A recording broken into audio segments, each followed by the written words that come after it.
Hey traders, welcome to Master the Market, where we help you become a market master. I made $613 in profits today in one trade with the stock CAPR. Let's talk about that and break down that trade.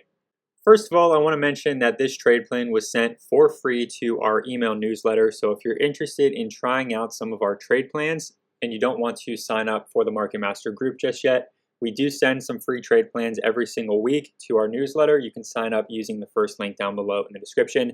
The trade plans for CAPR was that this stock has continued to remain strong from last week's trade plans, and although the trend is clearly still to the upside, I'm actually going into Monday with a short bias for a few reasons. First, the extreme overbought daily RSI at 94.61 is screaming for a pullback. Second, the volume has been getting weaker into each new high, which is often a bearish reversal indicator. That is known as a bearish volume divergence. And that oftentimes is going to be the end of an uptrend and the start of a downtrend. So what I said is that I would like to see this start going red for the day to scale into a short, risking off of the morning highs and targeting under $20 to start covering and locking in some profits. So we can see this morning it started to form a little bit of resistance right around that $22 area in the pre-market session, as well as Friday's after-hours session, and it gapped down slightly from that previous day's closing price. If we take a quick look at the daily chart, we can see that there has not been any gap downs over the past week or so, or really even over the past couple of weeks since this has started to take off to the upside. So that first gap down day is a lot of times going to be a really great time to start looking at a short position, because again, that can kind of be the end of that uptrend and often the beginning of a new downtrend.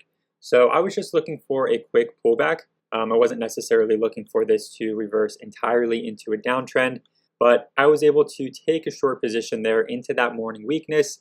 I started to scale into a position pretty much right away at the market open, and it was actually a relatively small position size of 700 shares. I knew that I was going to be risking at least $1 per share on this trade over those pre-market highs. So I didn't want to take, a 2,000, 3,000 share position right off the bat and then be in a position where I was going to be risking $2,000 or $3,000 on this trade.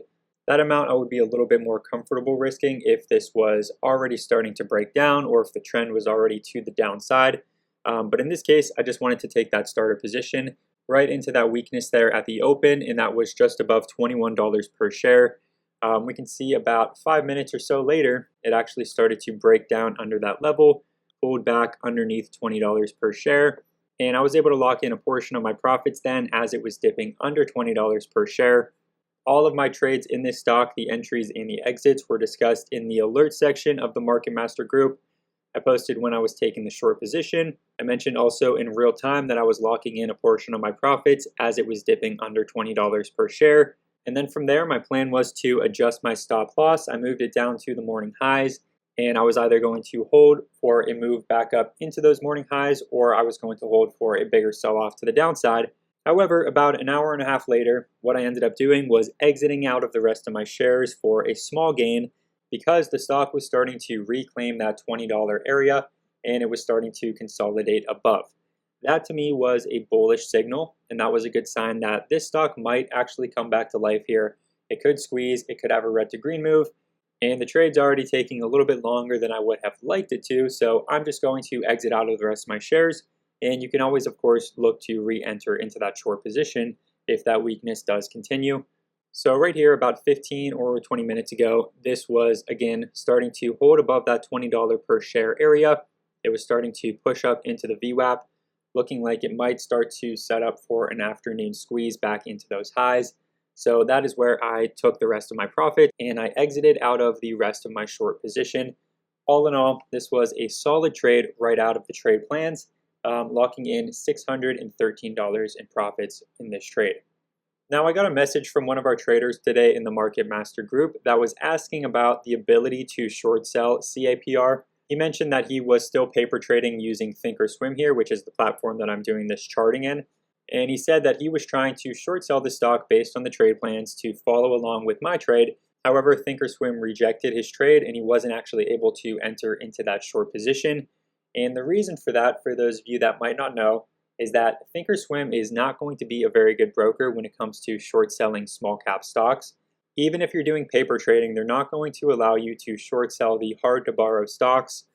If we take a quick look here at our team scanners, all of these stocks that are moving here in the top percent gainers, we have SRRK up 327%, SOBR up 130%. We have some stocks up 50%, some up 30%, and so on and so forth. All of these largest movers for the day, for the most part, are probably going to be hard to borrow stocks. So that means that if the stock is moving, it has a lot of volume, it has a lot of volatility, it has a lot of potential for a short trade, it's most likely going to be hard to borrow, and it's most likely not going to be tradable on the short side if you're using Thinkorswim. So that's just something to keep in mind if you're someone that is getting into trading and you're looking to take advantage of moves not only to the upside but to the downside as well, and you want to be able to short sell stocks like CAPR. It is important to open a brokerage account with a broker that is going to be a little bit more short selling friendly. Some of those off the top of my head might be Interactive Brokers, Trade Zero, Cobra Trading, Centerpoint Securities, and so on and so forth. All right, but that being said, I hope you found some value in this video. If you did, please make sure to give it a like and subscribe to the channel. And of course, if you want to come join us and get access to our group chat, our day trade and swing trade alerts, our detailed trade plans, our live custom scanner streams, and so on and so forth, all of that can be found in the Market Master group. There's going to be a link down below in the description for you to get signed up. Anyway, thank you again for watching. I hope you enjoyed, and good luck with your trading.